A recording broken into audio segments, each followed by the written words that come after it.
Bismillahirrahmanirrahim. Assalamualaikum warahmatullahi wabarakatuh. Innal hamdalillah nahmaduhu wa nasta'inuhu wa nastaghfiruh wa na'udzu billahi min shururi anfusina wa min sayyiati a'malina.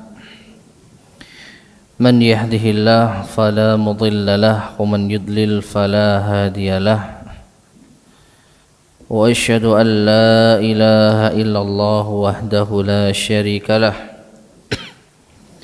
وأشهد أن محمدا عبده ورسوله أما بعد. Ma'asyiral muslimin rahimani wa rahimakumullah. Alhamdulillah, pada kesempatan di malam hari ini kita bisa melanjutkan kajian kitab Tadhkiratus Sami' wal Mutakallim fi Adabil Alim wal Muta'allim. Itu adab-adab bagi para penuntut ilmu maupun para pengajar ilmu yang disusun oleh Al-Imam Ibnu Jama'ah Al-Kinani Asy-Syafi'i rahimahullahu ta'ala. Dan kita sudah berada pada pembahasan pasal yang ketiga, yaitu adab seorang alim, seorang yang memiliki ilmu bersama dengan murid-muridnya mutlaqan, secara mutlak, secara global, wa fi halqatihi, dan secara khusus pada halaqahnya, sampai pada adab yang ketiga. Langsung saja kita baca penjelasan dari al-muallif rahimahullahu ta'ala. Ats-tsalits, yang ketiga, an yuraghibahu fil ilmi wa talabihi fi aktsaril awqat.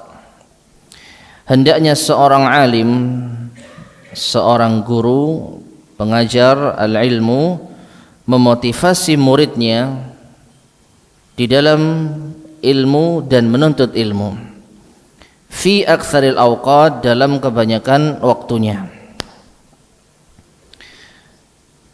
Di sini ma'asyar muslimin rahimani wa rahimakumullah, poin penting pada adab yang ketiga ini, seorang guru sepatutnya memberikan motivasi bagi murid-muridnya untuk mencintai ilmu dan untuk senantiasa menuntut ilmu pada kebanyakan waktunya. Dengan cara apa? Bidzikri ma a'addallahu ta'ala lil ulama min manazilil karamat. Di antaranya dengan menyebutkan apa yang telah Allah persiapkan bagi para ulama, bagi ahli ilmu, berupa kedudukan-kedudukan yang mulia. Wa annahum warathatul anbiya, dan bahwasanya mereka para ulama, para ahli ilmu, mereka adalah pewaris para nabi. Wa ala manabir min nur, mereka nanti akan berada di atas mimbar berupa cahaya. Yaghbituhumul anbiya wasyuhada, yang para nabi dan orang-orang yang mati syahid iri kepada mereka. Aw nahwi dzalika mimma warada fi fadlil ilmi wal ulama, atau apa yang semisal dengannya dari apa yang terdapat di dalam keutamaan ilmu dan ulama, minal ayati wal athar, baik berupa ayat-ayat maupun asar-asar, wal akhbar, kabar-kabar, wal asy'ar, dan juga syair-syair. Taib, ma'asyar muslimin rahimani wa rahimakumullah, inti dari adab yang ketiga ini adalah seorang ulama, seorang yang memiliki ilmu, seorang pengajar, hendaknya dia memotivasi muridnya untuk senantiasa mencintai ilmu dan senantiasa menuntut ilmu. Dengan cara apa? Membawakan yaitu hadis-hadis ataupun ayat-ayat yang menunjukkan tentang keutamaan para ulama. Dan di antara yang beliau sampaikan di sini adalah para ulama adalah pewaris para nabi. Hadisnya sudah pernah kita sampaikan di pertemuan yang dahulu. Fa innal anbiya lam yuwarrisu dinaran wala dirhaman walakin warrasu al-ilm faman akhadahu akhadha bihadhin wafir. Para ulama mereka adalah pewaris para nabi. Karena para nabi mereka tidaklah mewariskan dinar dan dirham. Para nabi tidak mewariskan apa? Harta. Akan tetapi mereka mewariskan ilmu. Maka siapa yang mengambil bagian ilmu tersebut, ia akan mendapatkan bagian yang besar. Nah, ini dimotivasi. Kalau kalian terus menuntut ilmu, kalau kalian terus giat belajar, keutamaannya seperti ini. Ya, santri-santri yang mungkin ada di pondok pesantren atau para penuntut ilmu yang memang ingin intensif di dalam belajar, maka sepatutnya gurunya, ustadznya memberikan apa? Motivasi. Ya, sering-sering menyampaikan tentang keutamaan ilmu, tidak bosan-bosan. Ya, tidak bosan-bosan. Bahkan kebanyakan waktu diisi dengan apa? Motivasi tersebut. Taib. Demikian pula yang disebutkan oleh beliau di sini adalah di antara keutamaan seorang alim, mereka nanti akan berada di atas mimbar yang terbuat dari cahaya di surga. Yang mana para nabi dan orang-orang yang mati syahid mereka iri kepadanya. Nah, ini kalau kita tanamkan kepada yaitu murid-murid kita, kepada para penuntut ilmu, bahwasanya nanti mereka akan mendapatkan kedudukan yang mulia seperti ini, maka ini akan menjadikan mereka semakin giat di dalam menuntut ilmu. Nah, ini tugas seorang guru, seorang alim, seorang yaitu pengajar ilmu agama. Selanjutnya, wa yuraghibuhu ma'a dzalik bitadrijin ala ma yu'inu ala tahsilihi min al-iqtisari 'ala al-maisur wa qadri al-kifayati min al-dunya. Demikian pula di antara adab seorang alim, seorang pengajar ilmu agama, sepatutnya ia juga memotivasi. Di sisi lain, memotivasi apa tadi? Ilmu, keutamaan orang-orang yang nanti akan mendapatkan kemuliaan di akhirat. Juga apa? Memotivasi mereka bitadrij, untuk secara bertahap, ala ma yu'inu ala tahsilihi, untuk bisa menolong mendapatkan ilmu tersebut, minal iktisari alal maisur, itu dengan mencukupkan diri dari apa yang diberikan kemudahan, wa qadril kifayah, sekedar cukup, minat dunia, berupa dunia. Apa artinya? Artinya untuk menolong para penuntut ilmu agar senantiasa fokus di dalam menuntut ilmu, agar senantiasa termotivasi oleh ilmu, sehingga mereka akan mendapatkan kemuliaan nanti di akhirat, maka seorang guru juga harus mengingatkan, memberikan motivasi untuk apa? Untuk sederhana dalam urusan dunia. Ini yang akan menolong mereka. Jadi memberikan motivasi sekedar cukup dalam urusan dunia. Minal iktisar alal maisur, mencukupkan diri dari apa yang diberikan kemudahan, wa qadril kifayah, dan sekedar cukup, minat dunia, berupa dunia. Jadi apa? Tidak malah digoda atau dimotivasi dalam urusan dunia. Sebaliknya, meminimalisir apa? Urusan dunia. Pokoknya cukup.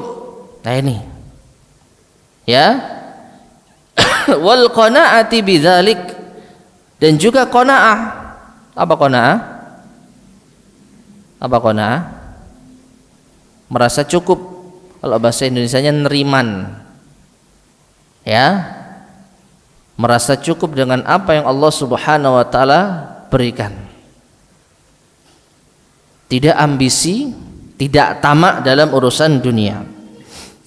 An syughlil qalbi bit ta'alluqi biha. Qanaah merasa cukup dari menyibukkan hati dengan menggantungkan urusan dunia. Jadi tugas guru ini, khususnya pengajar ilmu agama, berupaya untuk apa?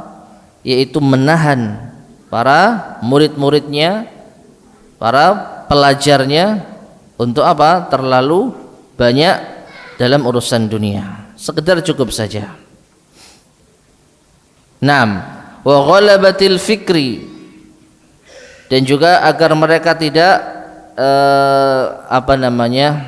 pikiran mereka menjadi kalah gitu ya. Jadi kalau sudah dunia yang dijadikan sebagai motivasi, atau kalau tidak direm dalam urusan dunia, maka pemikiran mereka akan terkalahkan. Jadi yang harusnya fokus menuntut ilmu, tapi karena apa? Ada motivasi lain dari urusan dunia, akhirnya pemikiran mereka tidak konsentrasi, terkalahkan. Wa tafriqil hammi bisababiha, dan juga akhirnya terpecah, yaitu apa? Tekad mereka, konsentrasi mereka dengan sebab at-ta'alluq bid dunya tadi. Merasa apa? Terkait dengan dunia. Nah ini, jadi ini tugas seorang muallim, seorang pengajar. Jangan sampai murid-muridnya ini sibuk dalam urusan dunia mengalahkan aktivitas mereka di dalam menuntut ilmu. Fa inna insirafal qalb, karena sesungguhnya berpalingnya hati, an ta'alluqil atma'i bid dunya, dari menggantungkan diri dalam tamak di dalam urusan dunia, wal iktsari minha, dan memperbanyak porsi dunianya, wa ta'assufi ala faitiha, dan merasa menyesal kalau ada yang terlewatkan dalam urusan dunia, ajma'u liqalbih, ini bisa semakin yaitu mengumpulkan hatinya. Maknanya apa? Maknanya yaitu dia akan menjadi lebih fokus. Apa artinya? Jika seseorang tidak terkait, tidak terikat dengan urusan dunia, jadi dia apa? Bisa memalingkan hatinya. Ya, dunia nomor sekian. Jadi tidak apa? Tidak terikat dengan urusan dunia, tidak menggantungkan urusan dalam dunia, dan dia tidak merasa menyesal apabila ada yang hilang dalam urusan dunianya. Jadi merasa apa? Biasa saja. Maka ini akan menjadikan seorang penuntut ilmu lebih fokus di dalam menuntut ilmu. Ya, nggak terpecah pikirannya. Dengan catatan dia tetap punya modal, tapi sekedar cukup. Karena di antara petuah para ulama kita di dalam menuntut ilmu itu butuh apa? Modal, butuh biaya. Yang mau tidak mau, kalau seorang misalnya tidak mendapatkan yaitu nafkah dari orang tua atau dari donatur, mau nggak mau dia harus apa? Berusaha sendiri. Namun ketika dia berusaha sendiri dalam urusan dunia, jangan sampai ini mengalahkan aktivitas menuntut ilmunya. Nah, untuk bisa mengimbangi, ini tugas guru. Berikan nasihat. Ya, antum sudah terlalu yaitu sibuk dengan urusan dunia, padahal antum masih masa-masa belajar. Sudah, kalau sudah ada cukup, sudah. Jangan apa? Jangan lanjutkan urusan dunia. Misalnya langsung alihkan ke menuntut ilmunya. Ini tugas seorang guru, seorang pengajar. Karena demikian, ajma'u liqalbih, ini akan menjadikan seseorang hatinya terpusatkan, ya, fokus. Wa arrahu li badani, dan lebih membuat badannya rileks, santai.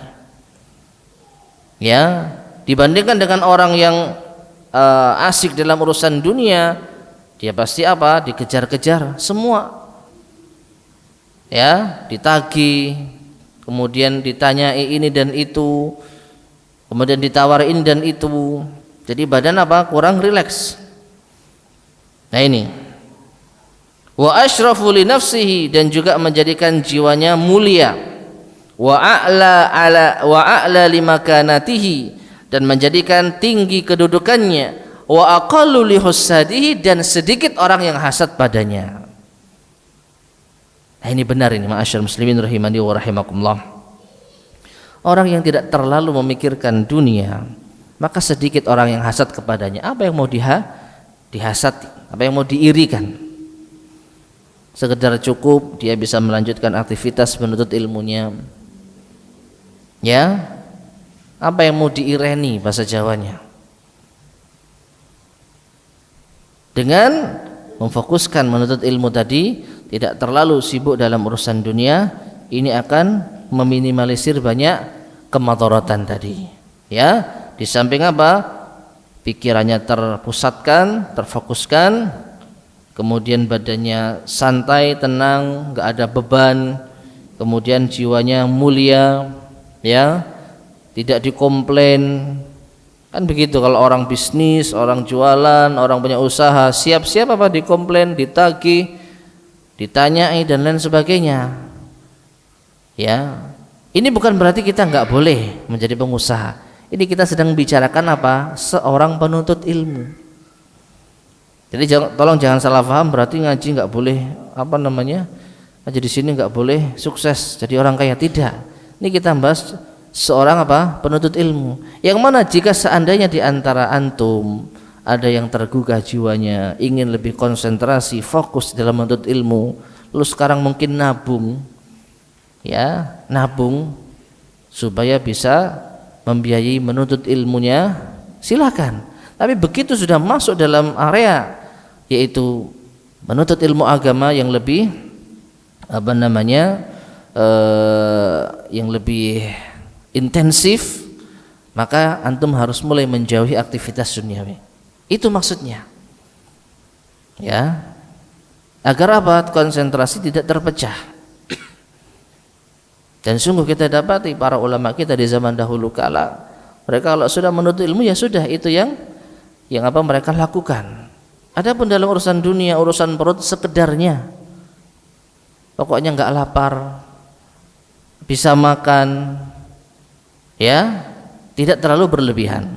Nah, ini yang justru membuat mereka kuat. Karena mereka menerima dengan qanaah keadaan mereka. Wa ajdaru li hifdzil ilmi wastiyadihi. Demikian pula lebih menjadikan seorang di dalam menghafal ilmu dan semakin menambah ilmu. Jelas kalau menuntut ilmu yang dihafal Al-Quran, hadis, tapi kalau kita terpecah konsentrasinya, yang dihafal harga jualan, kan gitu. Kemudian tagihan yang sana berapa, kemudian kita punya utang berapa, kemudian besok apa yang mau dibelanjakan. Nah itu yang dihafal. Akhirnya ilmunya mau tidak mau akan terkurangi, porsi menghafalnya akan menjadi terkurangi. Makanya sebagaimana yang kemarin disampaikan oleh al-muallif rahimahullah ta'ala, yaitu asar dari siapa kemarin itu ya, sempat kita baca kok,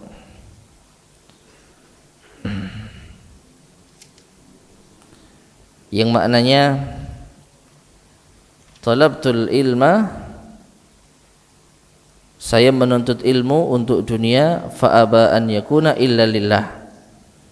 Namun ternyata ilmu itu enggan kecuali hanya lillah, ya, hanya untuk Allah Subhanahu wa ta'ala.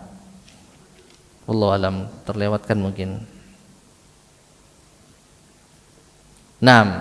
Jadi intinya ma'asyar muslimin rahimani wa rahimakumullah, kalau kita tidak bisa 100% di dalam menuntut ilmu, banyak hal yang memalingkan kita, maka ini akan mengurangi yaitu kemampuan kita di dalam mengambil ilmu tersebut. Semakin kita terpalingkan dari ilmu, semakin kita akan kehilangan kesempatan di dalam mendapatkan al-ilmu.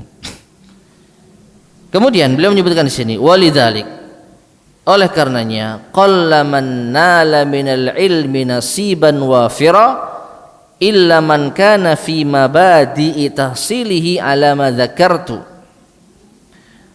Oleh karenanya sedikit sekali atau bahkan ya mungkin tidak ada orang yang akan meraih bagian yang banyak dari ilmu, bahasa kita berhasil, sukses dalam apa? Dalam yaitu menuntut ilmu, kecuali orang yang di dalam awal masa belajarnya alama zakartu sebagaimana yang aku sebutkan. Kata beliau, minal faqri wal qanaah, berupa kefakiran, berupa qanaah, ya, menerima apa yang Allah telah tetapkan baginya, wal i'radi an talabid dunya, dan berpaling dari menginginkan dunia, wa aradihal fani, dan juga segala macam yang ada padanya yang fana.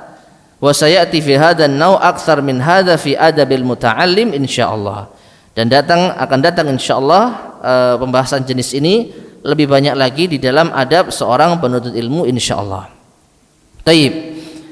Jadi pesan beliau di sini, ma'asyiral muslimin rahimani wa rahimakumullah, kalau melihat kesuksesan orang-orang besar dari kalangan para ulama, mereka bisa mendapatkan posisi yang tinggi dari keilmuan, maka kebanyakan mereka, atau kalau tidak mau dikatakan seluruh dari mereka, itu memulainya dengan kemiskinan. Ya, semuanya memulai dengan qanaah. Jadi apa? Harta secukupnya, yang penting bisa belajar, melewati jenjang-jenjang ilmu, sampai akhirnya mereka menjadi seorang alim, menjadi seorang qadhi misalnya, barulah mereka akan menuai hasilnya, ya, memiliki kehormatan dan yang semisalnya. Namun mereka memulai, ya, karir menuntut ilmu mereka dari kefakiran. Justru ini yang apa? Banyaknya, yang lebih banyak berhasil dibandingkan dengan apa? Mungkin orang yang sejak awal di dalam masa menuntut ilmu, dia sudah apa? Sibuk dengan urusan dunia. Ya, bukan berarti nggak boleh nyambi. Sekali lagi, nyambi apabila memang diperlukan untuk menopang yaitu aktivitas menuntut ilmunya, sekedar cukup sudah. Tapi kalau jadikan sebagai apa namanya, justru ilmu ini sambilan, maka nggak akan berhasil. Ya, aktivitas utamanya apa? Urusan dunia. Lalu menuntut ilmunya hanya sebagai sambilan, maka nggak akan berhasil. Perhatikan, yang dimaksud tidak akan berhasil dalam masalah mencapai ilmu yang sesungguhnya. Tidak akan berhasil untuk menjadi seorang ulama, bahasa gampangnya. Adapun kita, keadaan kita yang memang kita sudah disibukkan dengan urusan dunia, kewajiban kepala rumah tangga, bukan berarti apa?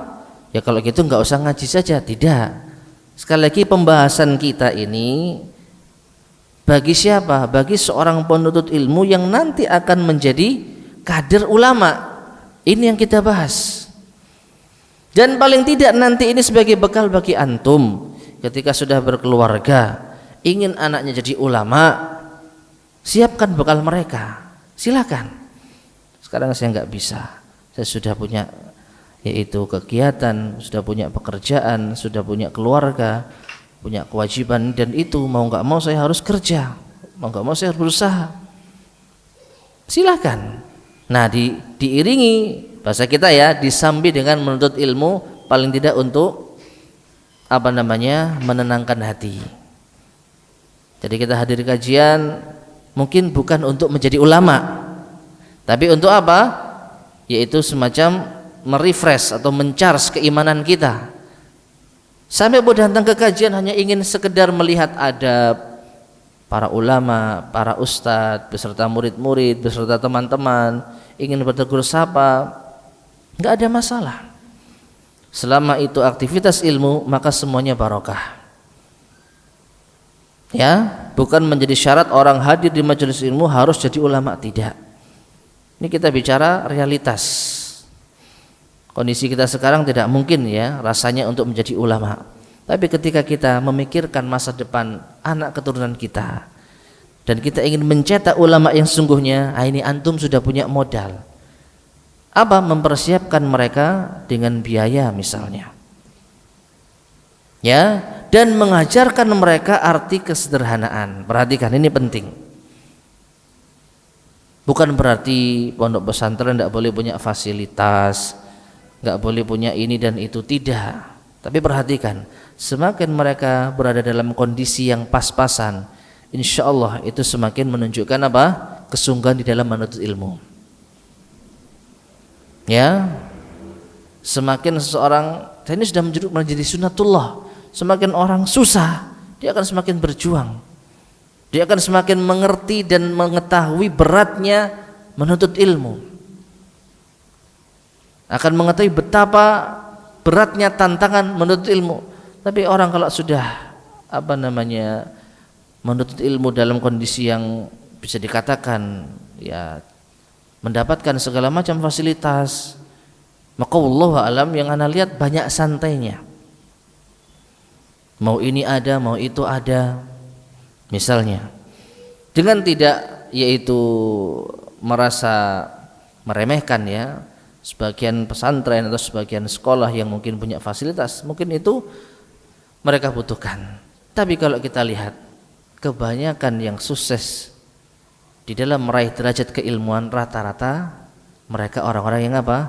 Fakir. Ini kata beliau. Ya, kita ulang lagi penjelasan beliau.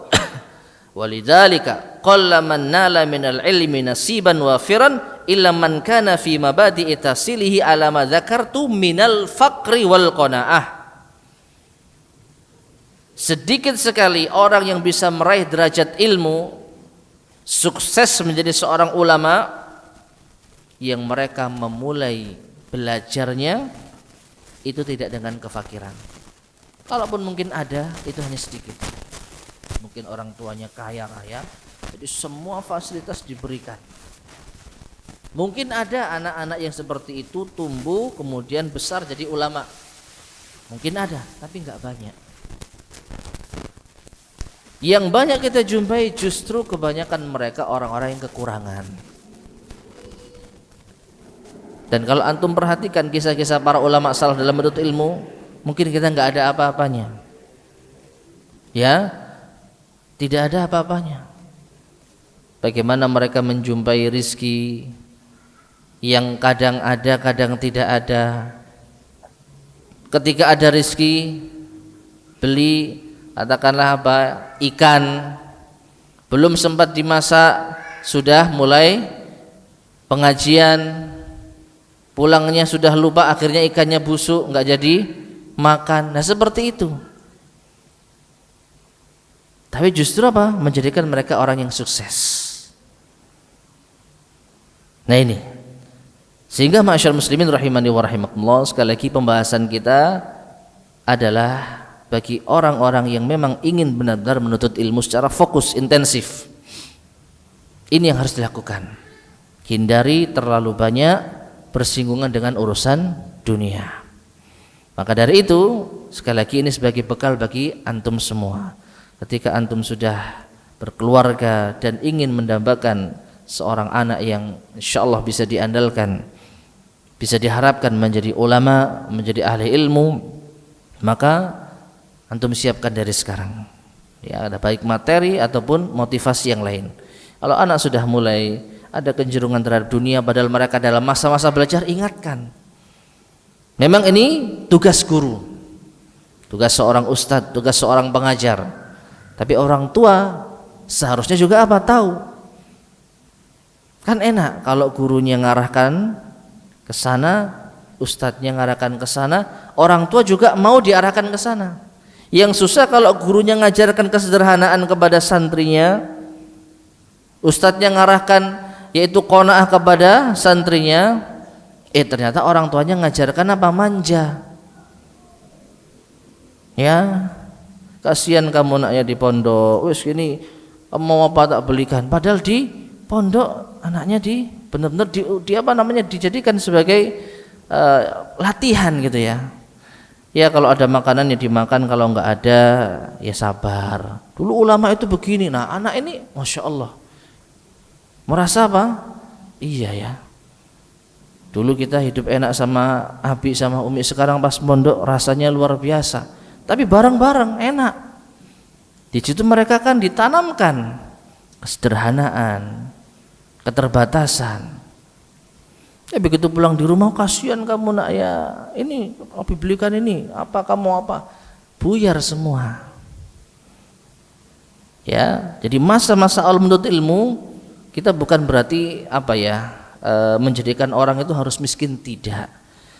Paling tidak apa, jangan terlalu ditambahi dengan urusan dunia, secukupnya. Ya, secukupnya. Nah, ini ma'asyar muslimin rahimani wa rahimakumullah, adab yang ketiga bagi seorang guru, seorang pengajar. Yang intinya ada 2 poin penting, yaitu memotivasi mereka untuk mencintai ilmu, untuk senantiasa menuntut ilmu dengan apa? Sampaikan kepada mereka dalil-dalil dari Al-Qur'an ataupun As-Sunnah tentang keutamaan ilmu, keutamaan ulama, apa yang didapatkan oleh para ulama berupa kenikmatan di akhirat, dan bagaimana sejarah para ulama di dalam menuntut ilmu, bagaimana keadaan mereka di dalam menuntut ilmu. Nah, dan yang kedua, hendaknya benar-benar apa? Menjaga mereka dari urusan dunia. Jangan sampai mereka terpalingkan dari menuntut ilmu menuju dunia. Wallahu ta'ala alam bisawab. Taib, selanjutnya ar-rabi' yang keempat. Di antara adab bagi seorang pengajar, seorang muallim terhadap muridnya, an yuhibba li talibihi ma yuhibbu li nafsihi. Hendaknya ia mencintai bagi muridnya sebagaimana ia mencintai bagi dirinya sendiri. Kama jaa fil hadis, sebagaimana yang telah datang dalam hadis, wa yakraha lahu ma yakrahu li nafsihi wa yakrahu lahu ma yakrahu li nafsihi. Dan hendaknya ia membenci untuk muridnya sebagaimana ia membenci untuk dirinya. Ma'asyiral muslimin rahimani wa rahimakumullah, ini diambil dari sunnah nabawiyah, hadis Nabi sallallahu alaihi wasallam, yang mana beliau sallallahu alaihi wasallam bersabda, la yu'minu ahadukum hatta yu'mina li akhihi hatta yuhibba li akhihi ma yuhibbu li nafsihi. Tidak beriman atau tidak sempurna iman salah seorang di antara kalian hingga ia mencintai untuk dirinya, hingga ia mencintai untuk saudaranya sebagaimana ia mencintai untuk dirinya sendiri. Ya, jadi adab yang keempat ini terambil dari hadis Rasulullah SAW. Tidak sempurna iman salah seorang di antara kalian hingga ia mencintai untuk saudaranya seperti ia mencintai untuk dirinya sendiri. Apa maknanya? Kita ini ingin diperlakukan seperti apa, seperti itu pula lah hendaknya kita memperlakukan saudara-saudara kita. Ya, kalau kita ingin diperlakukan dengan baik, ucapan yang santun, maka hendaknya kita juga apa? Memperlakukan saudara kita dengan baik, ucapan yang santun. Kalau kita ingin dihargai, maka demikian pula kita harus menghargai saudara kita. Kalau kita tidak ingin ditipu, maka hendaknya kita tidak menipu saudara kita. Kalau kita tidak ingin dicurangi, maka hendaknya kita tidak mencurangi saudara kita. Kalau kita ingin dihormati, maka hendaknya kita juga menghormati saudara kita. Nah, ini hadisnya umum, namun dibawa kepada makna khusus. Apa? Bagi seorang guru juga perlakukan murid sebagaimana Anda ingin diperlakukan. 6. Qala Ibnu Abbas, kemudian beliau membawakan asar dari Ibnu Abbas. Ibnu Abbas radhiyallahu ta'ala anhuma berkata, akramun nasi alayya jalisi alladhi yatakhatta riqaban nas ilayya.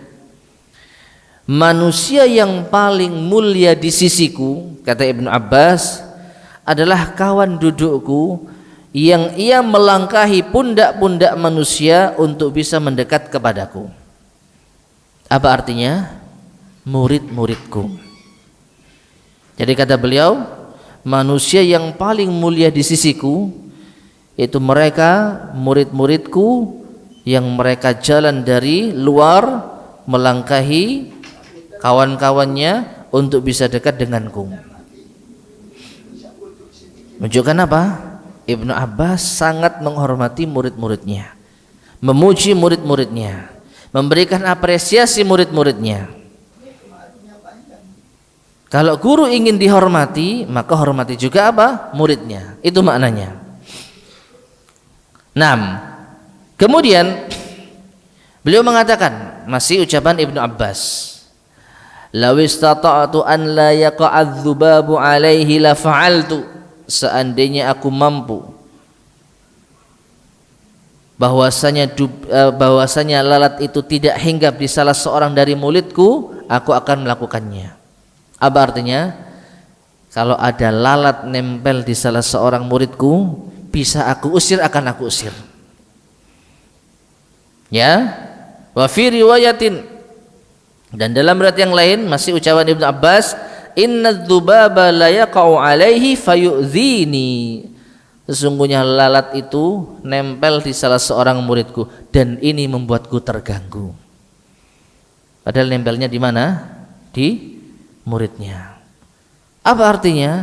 Ketika muridnya merasa tidak nyaman, maka guru juga merasa tidak nyaman. Ya, ini yang harus ada di benak seorang pendidik.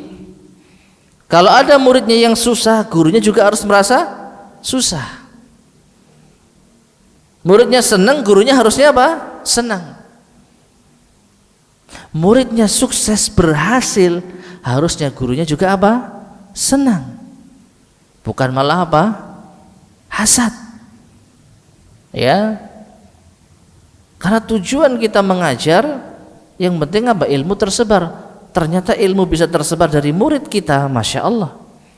Akhirnya kita nggak perlu kerja keras untuk menyampaikan ke sana, ke sana, ke sana. Cukup murid kita yang menyampaikan, alhamdulillah. Namun ya itu, kadang apa kalau sudah hasad menimpa, loh kok bisa? Padahal itu murid saya, kok sekarang lebih tenar dari saya ya? Subhanallah. Ya, makanya di awal pembahasan di bab sebelumnya, di antara adab seorang muallim menjauhi sifat-sifat tercela, di antaranya berupa hasad.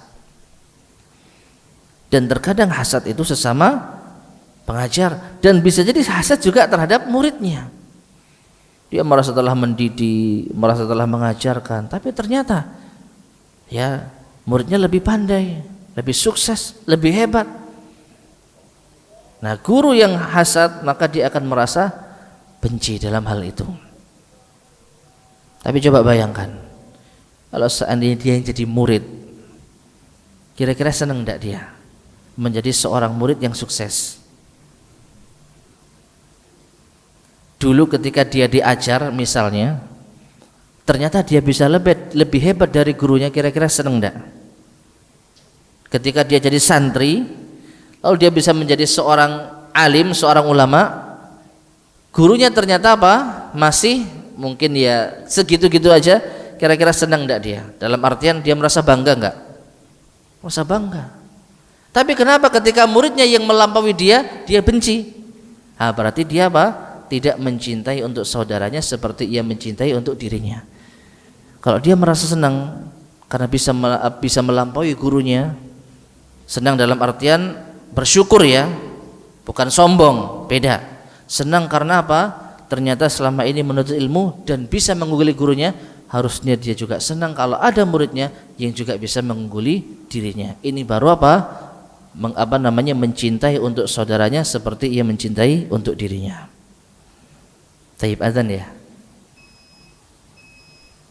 Sudah masuk waktu Isya? Fadhal, mungkin bisa azan terlebih dahulu. Bismillahirrahmanirrahim. Ma'asyar muslimin rahimani wa rahimakumullah. Jadi pada adab yang keempat ini, intinya poin utamanya adalah hendaknya seorang muallim, seorang pengajar memperlakukan muridnya sebagaimana ia ingin diperlakukan. Kalau ia ingin dihormati muridnya, maka hendaknya menghormati muridnya. Kalau ia tidak ingin dicela muridnya, maka hendaknya ia tidak mencela muridnya. Kalau ia tidak ingin diremehkan muridnya, maka hendaknya ia tidak meremehkan muridnya. Dan silakan segala perkara jadikan ini sebagai patokan. Makanya apa kata Nabi SAW tentang hal ini? Beliau mengatakan al-mu'minu mir'atu akhih. Seorang mukmin itu ibarat cermin bagi saudaranya. Yang namanya cermin, dia akan apa? Benar-benar memperlihatkan keadaan dirinya. Jadikan saudara kita seperti cermin bagi kita. Kalau ada hal yang mungkin kurang pantas pada diri kita, ya kita benahi, kita koreksi, dan kita mencoba memperlakukan cermin juga dengan baik. Ya, tidak ada orang yang tatkala melihat cermin lalu ternyata bajunya kotor, lalu cerminnya dipecahkan. Ada enggak? Kecuali orang yang gila. Lu, baju saya kotor. Apa ini cermin pecah? Kok bisa baju saya kotor? Nah ini. Demikian pula seorang guru kepada muridnya. Kalau ternyata muridnya memberikan masukan yang baik, ya, memberikan yaitu semacam saran dan pesan yang baik, perlakukan. Kalau kita yang memberikan pesan, senang tidak kita kalau pesan kita diterima? Kalau kita yang jadi murid gampangnya, lalu kita ingin memberikan saran ke guru kita, senang nggak kalau saran kita diterima? Senang. Maka jadi sekali lagi seorang guru, posisikan diri Anda sebagai murid.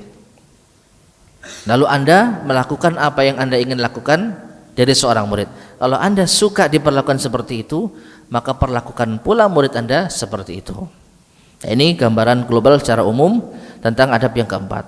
Adapun bagian seterusnya masih ada lanjutannya, insyaallah kita lanjutkan pada pertemuan berikutnya biidznillah subhanahu wa ta'ala, karena ada poin-poin penting yang perlu untuk kita yaitu berhenti, merenungi dan mengambil pelajaran darinya. Jadi supaya tidak terlewatkan petuah-petuah berharga dari al-mu'allif rahimahullahu ta'ala. Wallahu ta'ala alam bissawab. Taib ma'asyar muslimin rahimani wa rahimahullah, sebelum kita akhiri barangkali ada yang mau ditanyakan, tafadhal silahkan.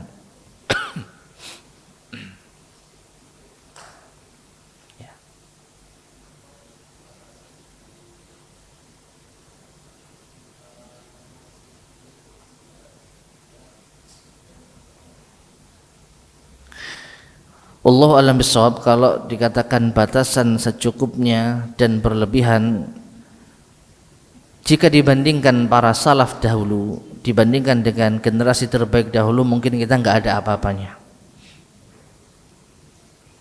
Ya, mungkin kita nggak ada apa-apanya. Rasulullah Shallallahu Alaihi Wasallam, beliau biasa menjumpai di rumah nggak ada makanan. Di satu sisi kalau beliau dapat harta banyak, harta ghanimah misalnya, berapa untuk Nabi? Dari seluruh harta rampasan perang, khusus untuk beliau 1/5. Dahsyat jumlahnya, tapi itu enggak bertahan lama. Dalam beberapa hari sudah habis. Untuk apa? Untuk investasi? Investasi akhirat iya, dibagi-bagikan. Aisyah radhiyallahu anha pernah mendapatkan 2 karung emas kalau enggak perak dari salah seorang sahabat. Apa yang dilakukan? Di setiap sore hari dia berdiri di depan rumah, dia ambil 1 mangkok, dibagi-bagikan sampai karungnya itu habis. Di sisi lain pakaiannya Aisyah pakaian yang sederhana biasa. Punya 1 pakaian bagus, itu pun kadang-kadang dipakai. Nah ini, jadi kita nggak ada apa-apanya, sehingga nggak bisa kita idealkan seperti mereka. Namun paling tidak ketika kita sudah memiliki contoh yang lain ya, contoh lain, kita kalau ingin sesuatu mau ndak mau harus nabung, iya ndak? Mau ndak mau harus nabung. Sedangkan mereka di zaman dahulu, jangankan tabungan, ya, uang yang didapatkan banyak-banyak tapi langsung habis. Jadi nggak ada nabung untuk renovasi rumah ya apa adanya. Padahal kalau mau bangun gedung dari harta yang didapatkan ghanimah bisa. Tapi rumahnya Rasulullah sempit, kecil. Mau bangun istana dari ghanimah bisa, tapi tidak beliau lakukan. Jadi kita nggak ada apa-apanya. Sehingga dari sini maka amat sangat tidak mungkin kita samakan dengan mereka. Oleh karenanya paling tidak ini ya, untuk zaman sekarang ya kita sesuaikan. Artinya kalau kita sudah punya kecukupan harta, bisa hidup, bisa makan, bisa punya rumah, bisa punya kendaraan, bisa nyekolahkan anak, ini sudah nikmat yang luar biasa. Nah, waktu-waktu yang kita miliki selebihnya bisa kita gunakan untuk aktivitas menuntut ilmu. Misalnya seperti itu. Dengan tidak yaitu meremehkan atau tidak melarang ketika kita ingin menabung misalnya untuk apa? Untuk kebaikan yang jelas. Ya, misalnya menabung untuk haji, untuk umrah, ya, ini. Jadi insya Allah tidak mengapa. Yang penting tidak melampaui batas, dan kata melampaui batas mungkin berbeda-beda antara satu daerah dengan daerah yang lain, yaitu keluarga dengan keluarga yang lain. Ya paling tidak wallahu a'lam bishawab, paling tidak ada dalam diri kita ini kontrol. Ini saya sudah terlalu berlebihan enggak ya? Kalau sudah maka saatnya kita mulai mencukupkan diri. Wallahu a'lam. Jadi tidak bisa kita patok harus seperti ini, ya. Karena orang Surabaya lain dengan orang daerah, kan begitu. Ya, tuntutan di Surabaya seperti ini, tuntutan daerah mungkin cari tanah luas, bangun rumah bisa enak. Kalau di sini jangankan punya rumah, ngontrak aja susah, berat. Nah ini, jadi wallahu a'lam bishawab, menyesuaikan. Taib, ada lagi yang tanyakan?